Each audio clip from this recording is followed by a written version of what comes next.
चचा काहे का बात है चचा नाम धना थे वो हाँ बतावा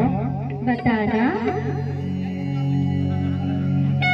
बताए नहीं तो बताओ जी। अरे बता भी दे अब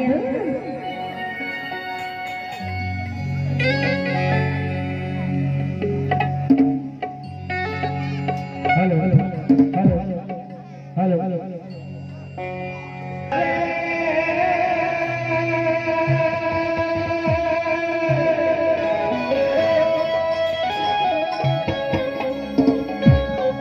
हे चचरा चचरा अरे ए चचरा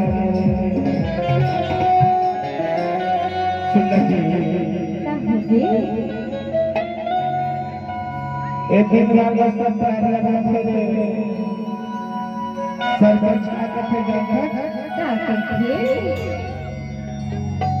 हे बोला ऐसी की बात है चचा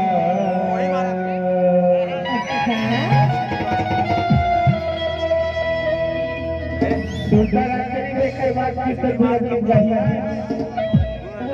का दीवाना बना डाले वो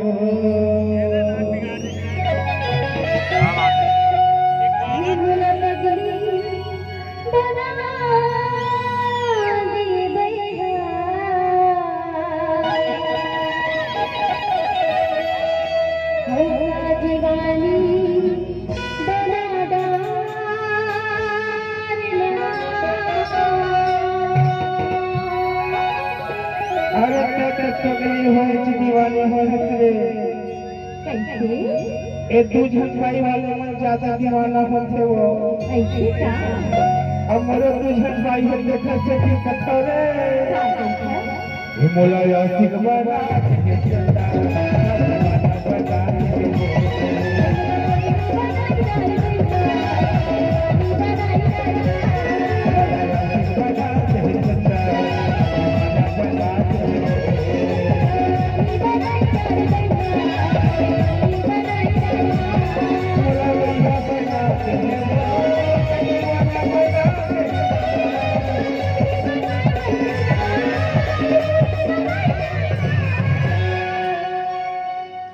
सुंदर जी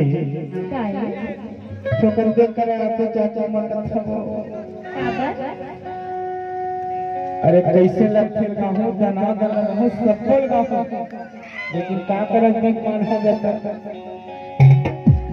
ये मोला आशीर्वाद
अब का मोहनी खवई कह जानो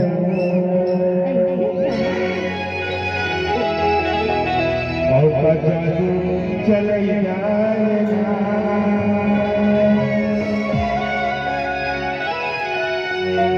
ए मोला मोला मोला मोला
ए बली साहब भी जो धुआं वाली चल ही जाता था वो चली ना चल जाए ता बैंड बाजा ना बजवाए दे राजा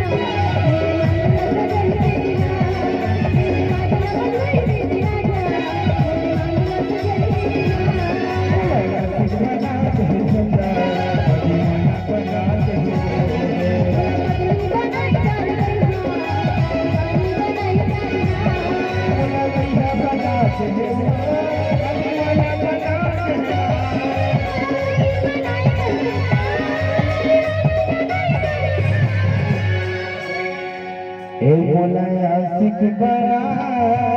दे चंदा और दीवाना बना डाले वो किन्ना बदली बनाई डारी देगा और दीवानी बना डारना सुन रे मैं तो पगला बन गया हाँ अब तो पगली बन गए हाँ तभी तो कथा बोला का था अब देहू के भी बताहूँ काला देवे का काला चिन्हा मांगा था रे चिन्हा काय की चिन्ह देवे बता दे फोटो दे दे फोटो दे दे